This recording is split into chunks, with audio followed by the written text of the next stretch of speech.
Well, hello and welcome to the Spirit Safe. My name's Rob. Thank you very much indeed for joining me. What do we have this time after we had a bourbon last time? Well, back on the single malts, and it's the Glenburgie 10-year-old from Gordon and MacPhail Independent Bottlers.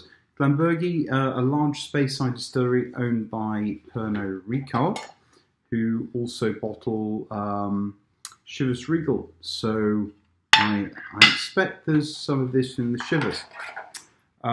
It's bottled at 40% ABV, dead on. Bit disappointed in that from Gordon and MacPhail. They don't say anything about chill filtration, but 40%. If it was 43, I would give them the benefit of the doubt on it. It does look like the wrong colour a little bit for E150A. But I gather that they don't tend to use E150A at Gordon and MacPhail. So I would say inconclusive on colouring and chill filtration. But the ABV is more important than whether it's been chill filtered in my view. So what do I know about it?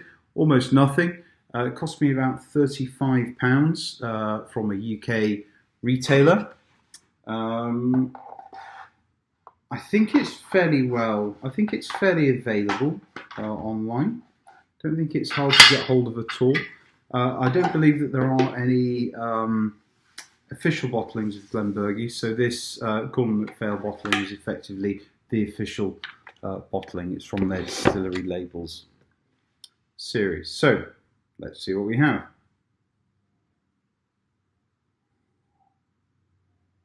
A bit of a wine note that I didn't get before.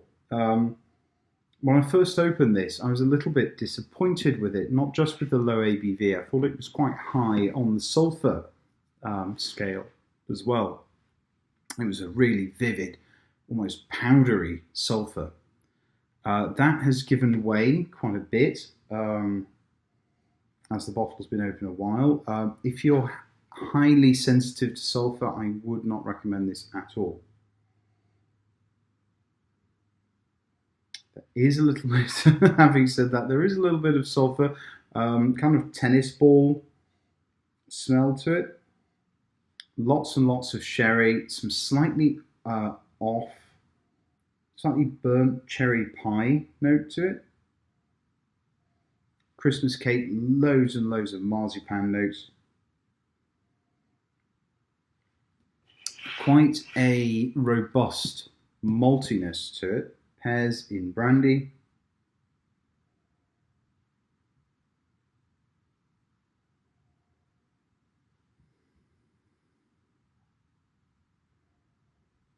In my notes, I wrote that there was a slightly off bitter oak note on the nose, but it's actually quite a pleasant note as I'm going to it now. Dark chocolate mint, slightly nondescript spice, kind of maybe a fennel note to it. And I've written in my notes rubber bands, but a lot of that rubbery sulfur note has burnt off as the bottle's been opened.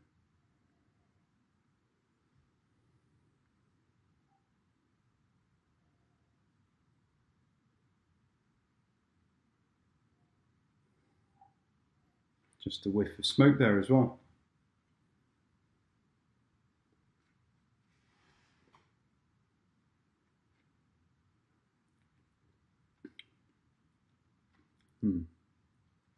It is very thin on the mouth, being only 40%.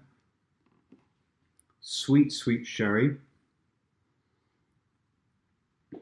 Slightly burnt coffee bitterness to it. Sweet malt and very definitely maple syrup. Yeah, it's not bad. It's enjoyable on the palate despite being very thin at just 40% ABV.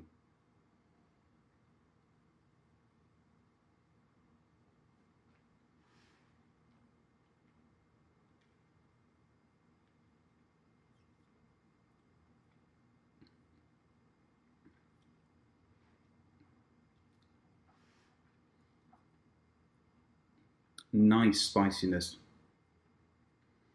Finish is really very short. There is rum, a milky spice note, kind of a chai note. Nice warming spice, Christmas pudding, Ovaltine, and the malt does kick around a little bit longer, but generally the finish fades away very, very quickly on this one. So I think they've charged about the limit of what they can conscionably charge for this. I wouldn't go, certainly wouldn't go above £40 for it. It's interesting. I'm glad I bought it. I won't run back and buy another bottle of it. It did improve very markedly since I bought it, because I left it open and drank it slowly over the period of a few months. It really did improve. If I'd reviewed it on the day that I opened it, I would have told you it was absolutely awful, and don't go anywhere near it because the sulfur note was just too high. It was too rubbery. It was almost off. But it really did calm down with a couple of months of being open, and it's perfectly drinkable for the price. If it was bottled at 43%, I could recommend it, but unfortunately at 40%, just a little bit too thin, and the finish is just a little too short. Okay, and this video is also a little too short. I've been rattling through it rather quickly. What will we have next time? Probably another Scotch single malt, but there'll be whiskies from other countries coming up as well. We will have Irish, no Japanese whiskey on my shelf at the moment, but there will be Irish whiskey and whiskey from other countries, more Canadian whiskey coming up as well, because I want to save a bit of money. I'm notoriously thrifty, and Scotch single malts are expensive to buy all the time. So we'll have a couple more Mickeys of Canadian whiskey coming up in the next few months. Okay, thanks very much everybody. Like, comment and subscribe as always, and I will see you again soon. Cheers, bye-bye.